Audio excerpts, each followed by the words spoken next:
School convent جو کھولے جاتے ہیں، اسکولوں کے اندر بڑی جلدی ترقی ہو جاتی ہے،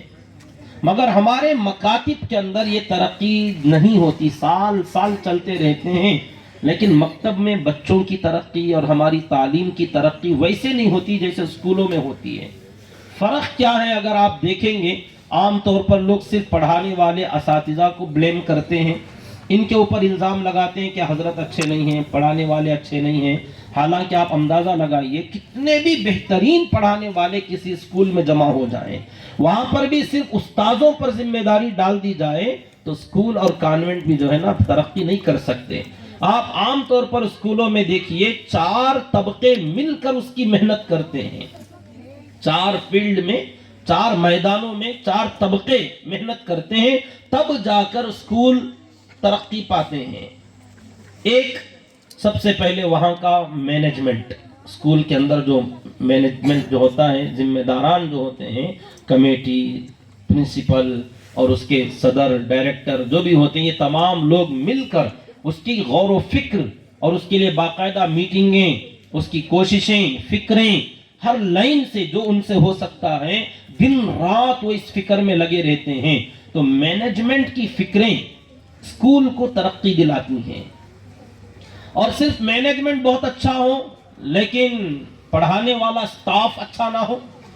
عملہ وہاں کا کام کرنے والے ورکرز، وہاں کے جو سٹاف ہے، ٹیچرز ہیں، اور وہاں کے انتظام کرنے والے جو بھی کام کرنے والے ہوں گے، اگر یہ بہترین نہ ہو تب بھی کام نہیں چلتا۔ اسی لیے وقتاً فوقتاً ٹیچرز میٹنگ کی جاتی ہے کہ ٹیچروں کے ذریعے سے وہاں کی کیا کمی کوتاہیاں، کیا تکلیفیں، کیا پریشانیاں، بچوں کے کیا مسئلے، پیرنٹس کے کیا مسئلے اور ٹیچرز کے کیا مسئلے، ان تمام چیزوں پر مہینے میں 1-2 مرتبہ اس کے اوپر، اور جو جتنا منظم اسکول اور کانوینٹ ہوں گے وہ اتنا ہی جلدی 15 دن میں 1 مرتبہ، یا بعض اسکولوں میں ہر ہفتے میں ویکلی 1 مرتبہ اس کی میٹنگ ہوتی ہے۔ یہ اس کی فکر کی بات ہے کہ ویکلی جو ہے اساتذہ اور ٹیچرز کی بیٹھک ہو اور وہ آپس میں ڈسکس کریں اور تحقیق کریں اور کمی کوتاہیوں کو دور کریں۔ جب اتنی فکر مینجمنٹ اور ٹیچرز دونوں مل کر کرتے ہیں تو اس کا لازمی نتیجہ یہ نکلتا ہے کہ بچوں کے پیرنٹس کو بلایا جاتا ہے، پیرنٹس میٹنگ کی جاتی ہے ماہانہ،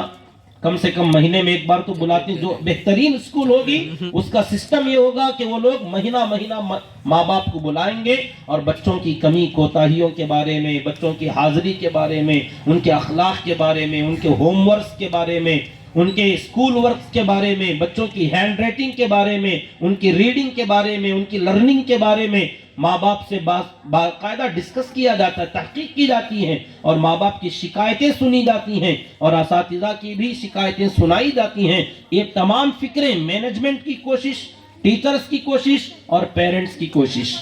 اس کے بعد چوتھا طبقہ خود اسٹوڈنٹس کا، ان کے اوپر فوکس کیا جاتا ہے۔ گھر میں ماں باپ بھی اور اسکول میں ٹیچرز بھی اور ذمہ داران بھی، یہ تمام تینوں طبقے مل کر بچوں کے اوپر اب فورس کرتے ہیں، ذمہ داری ڈالتے ہیں، جس کا اثر یہ ہوتا ہے کہ اگر گھروں میں ماں باپ پڑھے لکھے ہیں اور اگر وہ اپنے بچوں کو پڑھا لکھا سکتے ہیں تو گھر میں ہی 1-2 گھنٹے وقت نکال کر بچوں کو یاد کرانے میں، لکھانے میں، رائٹنگ، ہینڈ رائٹنگ صحیح کرنے میں، ہوم ورکس کمپلیٹ کرنے میں ماں باپ خود اس کی ذمہ داری لیتے ہیں۔ اور اگر ماں باپ کے پاس اتنی ایبیلٹی نہیں ہے، ان کے پاس اتنی صلاحیت نہیں ہے، تو یہ لوگ کیا کرتے ہیں، بچوں کے لیے ٹیوشن کا نظام بناتے ہیں، کم سے کم دوسری جگہ جاؤ اور اپنے اسکول کا جو بھی ورک ہے اس کو پورا کر کے آؤ۔ تو یہ جو بچوں پر لوڈ ڈالا جا رہا ہے، آپ غور کرو، اسکول میں 6-7 گھنٹے پڑھ کر آنے کے باوجود اسکول کا سیکھا ہوا دوبارہ اسے کمپلیٹ کرنے اور مکمل کرنے کے لیے ٹیوشن کے نام پر بچوں کا پھر 1-2 گھنٹے کا وقت لگایا جاتا ہے، تب جا کر اسکولوں اور کانوینٹوں کی ترقی نظر آتی ہے۔ یہ 4 طبقوں کی محنت، اس میں سے ایک طبقے کی بھی اگر محنت کہیں کمزور ہو جائے گی نا تو وہ اسکول ترقی نہیں کرے گی۔ تو اسکولوں کا نظام بہترین اس لیے ہے کیونکہ وہاں مینجمنٹ، ٹیچرز، پیرنٹس اور اسٹوڈنٹس تمام کی محنت وہاں پر رنگ لاتی ہے۔ چاروں طبقوں کی محنت کی وجہ سے تعلیم کا سفر بھی بہتر ہوتا ہے اور وہاں کا نظام بہتر ہوتا ہے اور وہاں کی تعلیم میں ترقی ہوتی ہے۔ اب یہاں آپ ہمارے مکاتب کی طرف آئیں، بڑی مشکل سے اساتذہ اچھے پڑھانے والے اگر مل جائیں تو ذمہ دار مطمئن ہو جاتے ہیں، مولانا سب دیکھ لیتے ہیں، پوری کوشش مولانا کر لیتے ہیں۔ اب شروع میں ایک دو دن تھوڑا ساتھ دے لیے، آپ کے یہاں کی بات نہیں کر رہا ہوں، اکثر جگہوں پر ایسا ہوتا ہے،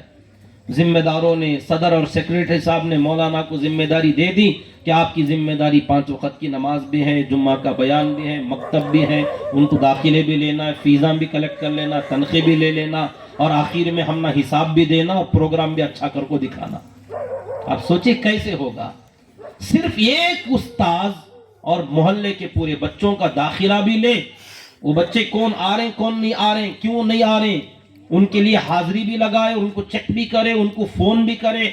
اور گھنٹہ ایک وقت کا پڑھانے کا، 1 گھنٹے میں بچوں کی حاضری بھی دیکھو، کیوں نہیں آئے وہ بھی پوچھو، ریزن بھی معلوم کرو، جو نہیں آئے ان کو فون بھی لگاؤ، اور مہینے میں فیس بھی کلیکٹ کرو، اور بچوں کی تعلیم بھی ان کو دو، تربیت بھی کرو، نماز کی پابندی بھی سارے چیزیں استاد پر ڈال دیا جاتا ہے، اور آخر میں مولانا کے اوپر تھوپ دیتے ہیں کہ مولانا اچھے نہیں۔ تو میرے دوست اور بزرگوں، ماشاءاللہ یہاں نوجوان اور ذمہ داران جب میرے سے ملنے آئے، ایک بڑی جماعت آئی تھی، بڑی خوشی ہوئی، ماشاءاللہ یہاں پر ذمہ دار بڑے فکر مند ہیں۔ تو آپ یہ 2 ذمہ دار ماشاءاللہ ساتھ مل گئے، اساتذہ بہترین ہیں، ذمہ دار مینجمنٹ بہتر ہے، سٹاف بہتر ہے۔ تو اب دیکھنے میں آ رہا ہے ماشاءاللہ پیرنٹس بھی، جتنے بچوں سے زیادہ ماں باپ یہاں پر جمع ہوئے ہیں، مستورات خاص کر بڑی مقدار میں ہیں ماشاءاللہ، 3 طبقے بھی فکر مند ہیں، اب 4تھا طبقہ بچے بھی ماشاءاللہ۔ جب یہ چاروں محنتیں لگیں گی نا تو انشاءاللہ ہمارا مکتب بہت جلد ترقی پر جائے گا۔ لیکن یہ 1-2 دن یا 1-2 وارم یا 1-2 مہینے کا قصہ نہیں ہے، ریگولر، ہمیشہ کے لیے یہ چاروں طبقے۔ بعض جگہوں پر کیا ہوتا ہم دیکھتے ہیں، بچوں کا صبح کا وقت کا مدرسہ ہے، گھروں میں ماں بھی سو رہے ہیں، باپ بھی سو رہے ہیں، سب سوئے ہوئے ہیں، بچوں